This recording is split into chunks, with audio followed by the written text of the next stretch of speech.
shiteshin fenolet. Pra, fenolet t'i s'ke nevoj me kemi deponi që ruhen të fenolit në Kosovë. Nga jo ko? Fenolet që i ki pas Kosovë në moment që gjetë mbyllë gjitha fabrikat, ra elektroekonomia krejtë si biznes, dhe thanë, mos t'i derdhim në lumë, sepse mund me ndodhë keq, kemi rezervar të ndaj derdhim, po i lëm atu. Dhe i quhet uj fenolik. Por, fenolet, në kuatë kur ta gjejmë, atë që thash për 2-3 vjetë ne i pregadisim letrat, e gjejmë edhe ku do ta shesim.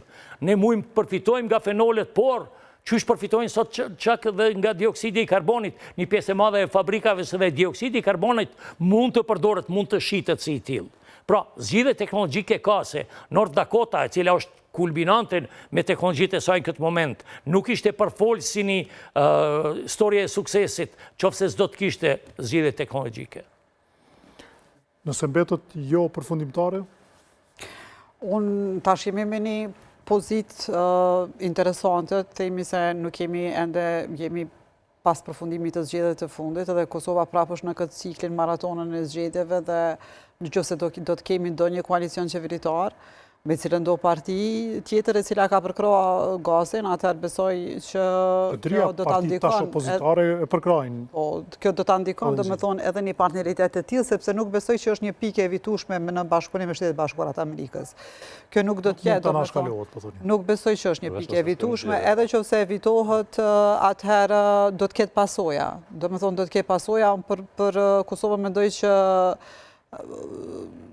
përveç që një mundësie të humbur, ne kemi pas rastin tash që se mundemi me lidhe me Shqipërinë, kur në mandatin e parë, kur Edi Rama mori për shembull pushtetin dhe Shtetet Bashkuara të Amerikës ju afruan që ai të bën këtë farë të kompozimin e anijeve në Bregdetin shqiptar, ishte një protestë shumë e madhe, si tani që kemi, që mos të ndodhë në Bregdetin shqiptar dhe Shqipëria merrte një kompozim për $1 miliard. Mirë po, Amerika me shumë lehtësim shkoj të Italia dhe Italia pranoi ofertën. Do me thonë, ne thjesht mund të mbetemi vetëm si një grop në Ballkan, dhe kjo është diçka që duhet gjithë, është një alarm, një zile që gjithë të shohim se, ose të rishikojmë këto qëndrimet tona karshi Shtetet Bashkuara të Amerikës.